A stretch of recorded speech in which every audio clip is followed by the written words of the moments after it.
How many rows have you got in here? 4? Where? 4 seats? 4 rows of seats? Yeah, it's three seats.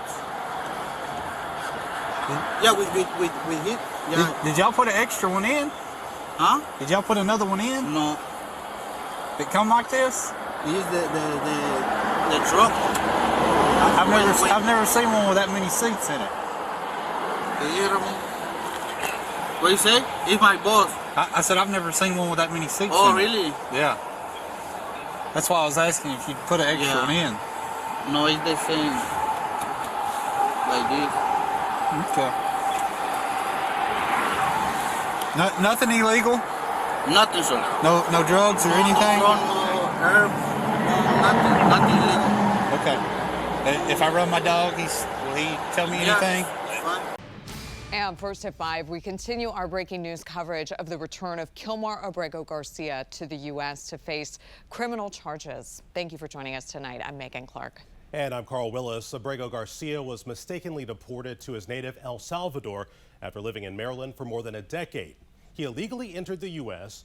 An immigration judge put Abrego Garcia's deportation on hold, allowing him to stay here.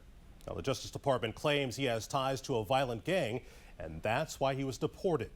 Several lawsuits were filed to try to bring him back to the U.S., leading to a lengthy legal battle.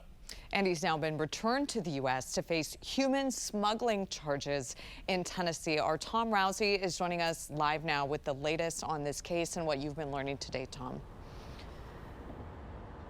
Well, Megan and Carl, Attorney General Pam Bondi spoke a short time ago about this, and she did confirm that Kilmar Abrego Garcia has landed in the United States. ABC is reporting he was expected to land in Nashville, Tennessee, where he's going to face charges in that state. Now, according to Bondi, the president of El Salvador agreed to return him after a warrant was issued here in the U.S. for Kilmar Abrego Garcia's arrest. Here's video that is related to the charges he's going to face in the United States. A grand jury indicted Abrego Garcia on human trafficking in connection with this 2022 traffic stop in Tennessee. Now, during the stop, he was suspected by police of transporting people who were in the country illegally. Bondi claims that he assisted in over 100 trips transporting illegal immigrants to different parts of the United States. She claims he was involved in a scheme to smuggle thousands of people, and she says he also trafficked in narcotics and firearms. The grand jury found that over the past 9 years, Abrego Garcia has played a significant role in an alien smuggling ring. They found this was his full-time job, not a contractor. He was a smuggler of humans and children and women. He made over 100 trips, the grand jury found, smuggling people throughout our country. MS-13 members, violent gang terrorist organization members throughout our country. Thousands of illegal aliens were smuggled.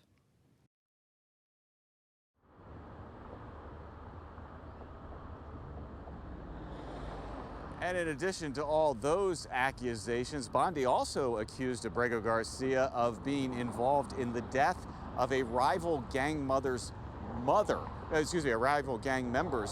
at one point. Now, Abrego Garcia has had a number of run-ins with law enforcement over the years, but this is the first time he has ever faced official criminal charges in the United States related to any of those run-ins. The attorney for Abrego Garcia put out a statement not too long ago saying at that point he wasn't even aware that his client was coming back to the United States, but we hear that the family of Abrego Garcia is actually going to participate in a press conference soon, giving their side of all these things after all these accusations made by the U.S. Attorney General. Reporting live in D.C., Tom Rousey, 7 News. All right, Tom, thank you so much. And just now, Kilmar Abrego Garcia's family and lawyer are now speaking via Zoom. Yes, we heard from Attorney General Pam Bondi earlier. Let's take a listen to the attorney and Abrego Garcia's wife. Because due process means the opportunity to defend yourself before you're punished, not afterwards. Mr. Abrego Garcia is going to be vigorously defending the charges against him. I am planning to meet with him as soon as possible. As we've explained to many of you, he's been held completely incommunicado for the entire time that he was in El Salvador. He was not allowed attorney visits. He was not even allowed attorney phone calls. This is nothing like what the Supreme Court envisioned 2 months ago when it upheld the district judge's order requiring that the government facilitate his return in the ordinary course. I think what this really goes to show is that this administration, instead of simply admitting a mistake and apologizing, this matter could have gone away within a week or two after the case being filed. Instead of simply admitting their mistake, they'll stop at nothing at all, even some of the most preposterous charges imaginable, just to avoid admitting that they made a mistake, which is what everyone knows happened in this case. That's all I have to say for now, but I'll be happy to take some questions at the end. Thank you, Simon. Next on the speaker lineup, we have Amma Frimpong. She is Legal Director of CASA. Thank you and good evening, everyone. Almost 3 months ago, the Trump administration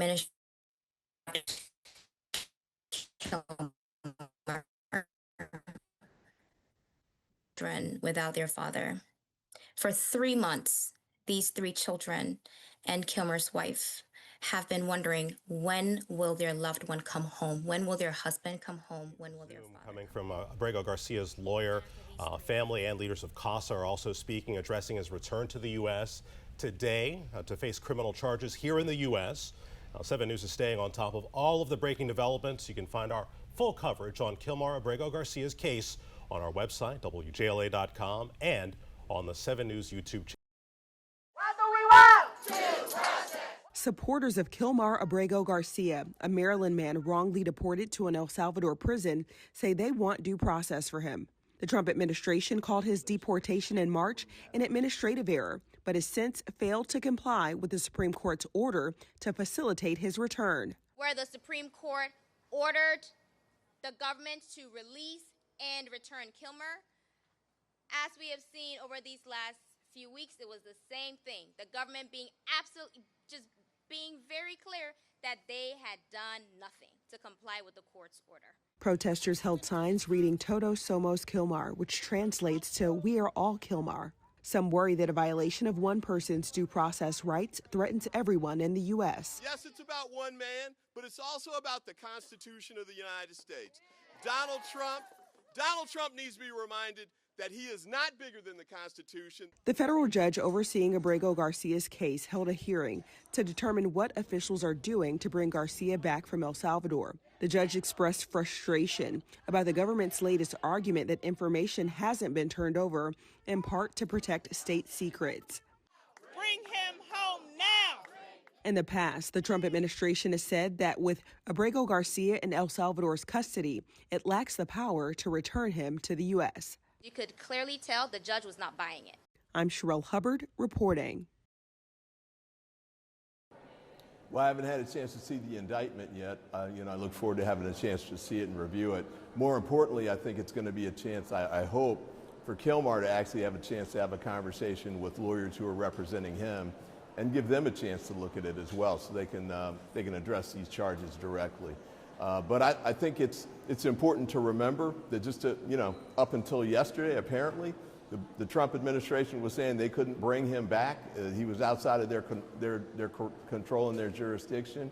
It's clear that they could bring him back, and hopefully they'll bring back the other 250 plus Venezuelans and others who are in this odd status of deportation, even though they haven't done anything or been convicted of any criminal activity.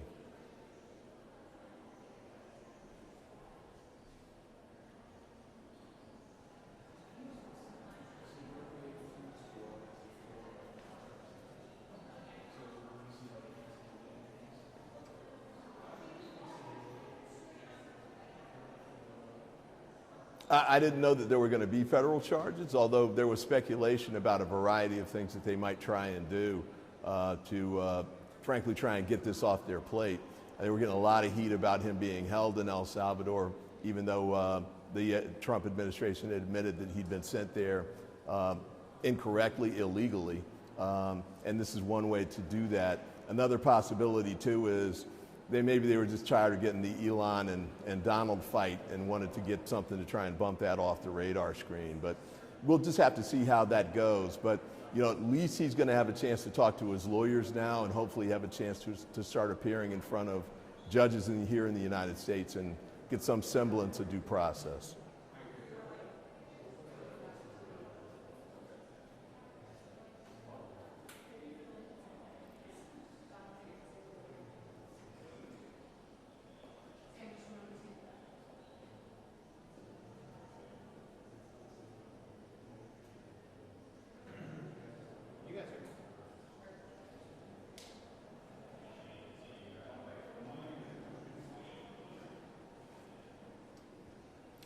Well, I don't know one way or the other. I'm certainly not confident that the Trump administration is not using the Department of Justice to carry out its political ends here. I mean, we've seen what they've done in other scenarios, for example, with respect to the Eric Adams matter.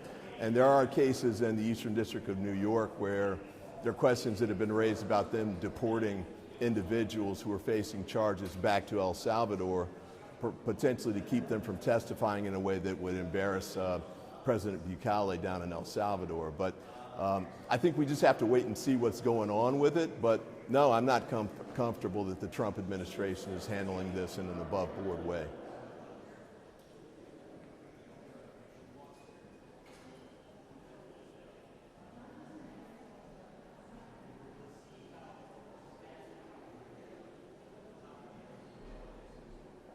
Well, his family attorney, Mr. Newman, was actually in my office at the time this broke. We were just doing a briefing as this came out, so we've had some conversations. He's been on the phone talking with other lawyers who represent Kilmar directly and other members of the family. But, I mean, everybody's still sorting it out, especially since we haven't seen any charging documents yet. So it's a little early for us to be, for them at least, to be trying to form any kind of opinions about how this might proceed. But I do think that at least it's clear now that the Trump administration can bring these people back. Yes, and I really think that they need to get moving on that too. The courts are pushing them to do it. The Supreme Court told them to do something with respect to Kilmar weeks ago. It's unfortunate. They think they got to, charge him with criminal charges before they do it. But, again, at least it's a step in the right direction from the standpoint of him at least having a chance to be seen by his attorneys and get into a United States court.